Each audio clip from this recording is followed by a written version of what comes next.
Drop it.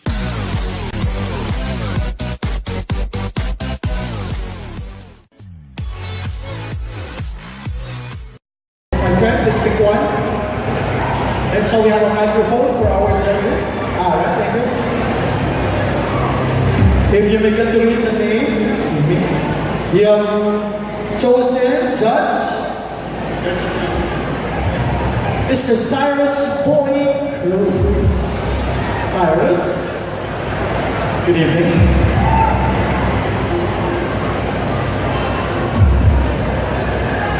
Hello. Good evening, candidate number 4. Here's my question. How can you influence the youth of Bautista to build a safer, bully-free environment for everyone?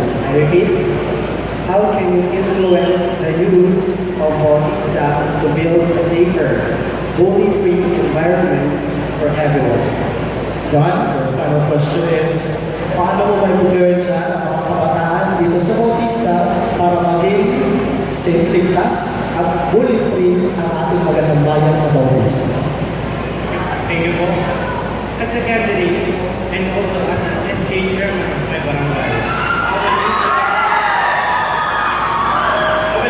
I will use this authority given by the government and this competition to lead them and to encourage them that everyone can be a good and friendly neighborhood, just like what Spider-Man said.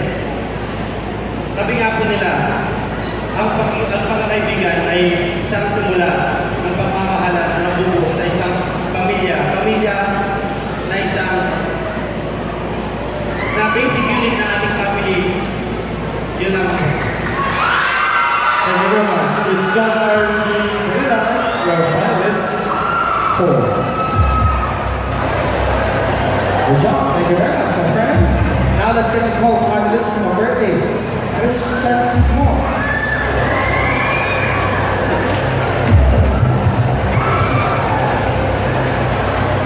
Here, fast Christian. You may answer in English or Tagalog.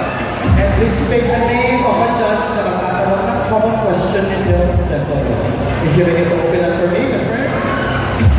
You've chosen judge number 2.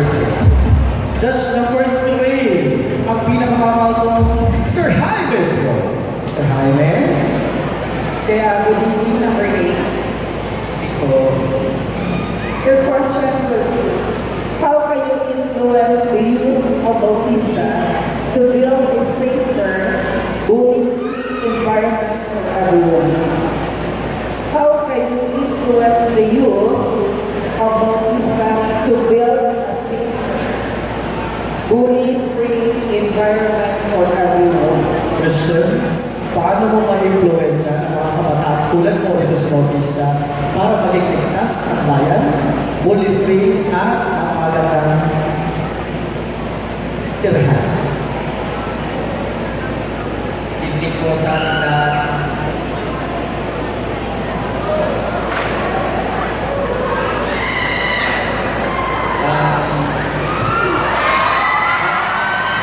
Para po ma-influensya ng kabataan upang malaya tayo sa panghuhuli ay atin po silang kayanin na ipakita ang kanilang sarili sa mga tao, lalong-lalo na po ang mga kabataan na medyo mahina ang confidence sa sarili. Upang ito po ay makilala sila ng sakaling may nagbubuhay sa kanila, ay makilala sila upang sa ganun ay tingalain sila ng kanyang binuli. Yun lamang po. Sa maraming salamat po. Thank you very much. So let's just finalists. And for the final gentleman, Spencer Vasquez. Finalist now.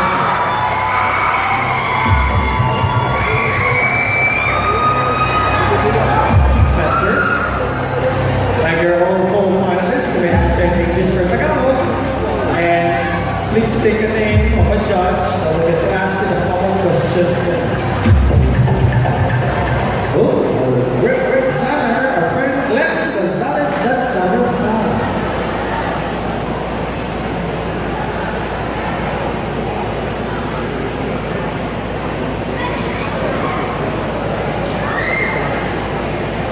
Oh, okay. It can be number 5. This is the question. How can you influence the youth of Bautista to build a safer, bully-free environment for everyone? I'll repeat the question. How can you influence the youth of Bautista to build a safer, bully-free environment for everyone? Answer, paano mo ma-influensya ang mga kabataan tulad mo para maging ligtas, bully-free at magandang tirahan ang bayan ng Bautista? Ang una po sa lahat, paano po kaya sa Bautista? Kaya ano po sa pamamagitan ng sports? Bilang isang basketball player ng Bautista,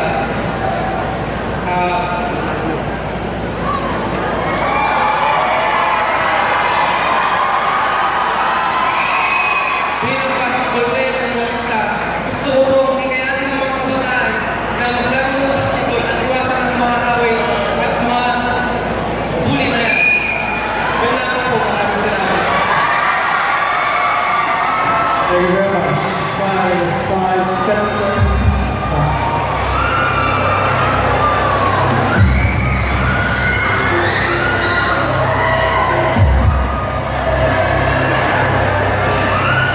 So we have our female finalists, finalist A. Ang dami ko ng papel na wala pa rin ang pangalan nila. Alright, finalist A, magandang gabi. You may answer the final question in English or Tagalog, my dear, and you have no time limit. Good luck. Please pick one name of a judge. Alright, if you make it to open it. We have judge number 2, our beautiful, beautiful woman.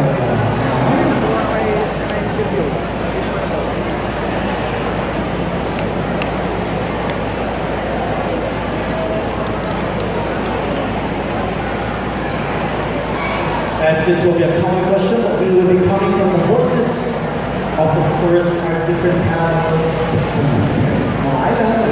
Good morning. So, first of all, I would like to thank Bayan of Bautista for this opportunity, a part of your campus. And for you, candidate number 8, is the question. What for you is a good role model? Who consider yourself as one and why? I'll repeat. What for you is a good role model? Do you consider yourself as one and why? Panalist A, ano para sa iyo ang kahulugan ng isang mabuting modelo o role model? Ikaw ba isang mabuti? Bakit?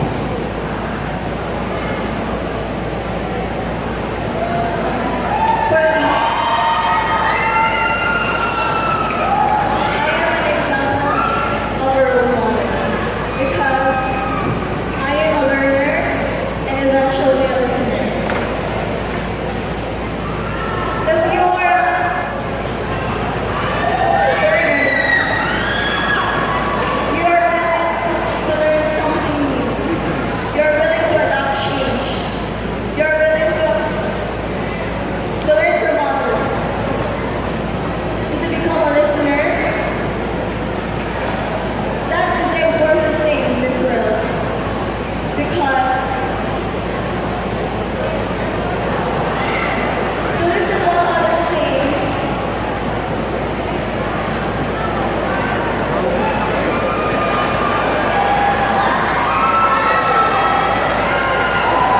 is something that a role model should do.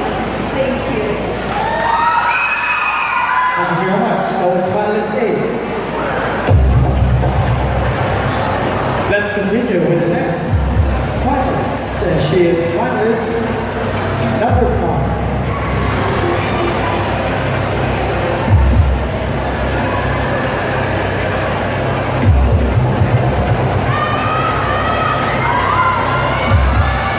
Congratulations.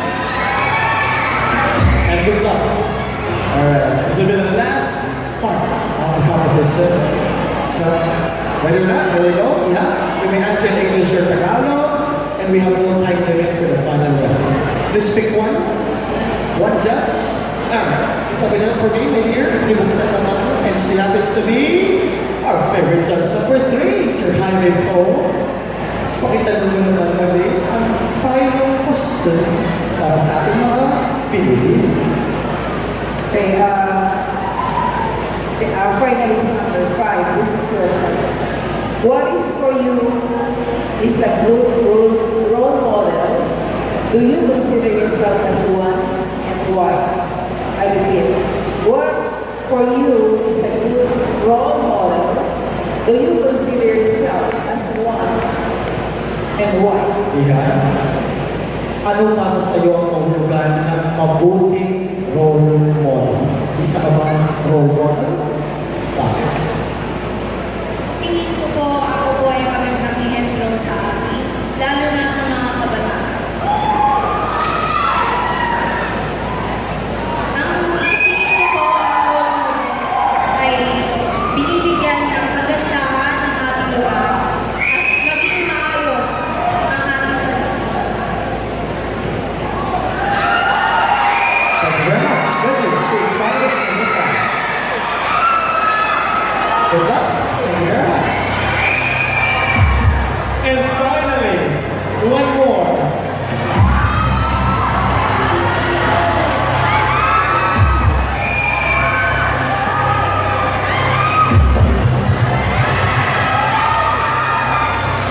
She's fine. It's all under recovery. You're fine, my dear.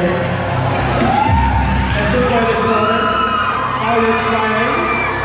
All right. Once again, Bautista. All right. Let's give a beautiful silence for a while so that our judges can hear the answers. And judge number 4, shall we hear your words, sir? My dear, you may answer in English or Tagalog, and we have no time limit. Good luck, all right? Enjoy this. Sir?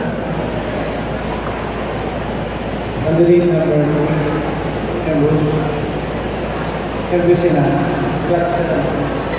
Question. I'm honestly excited, sir.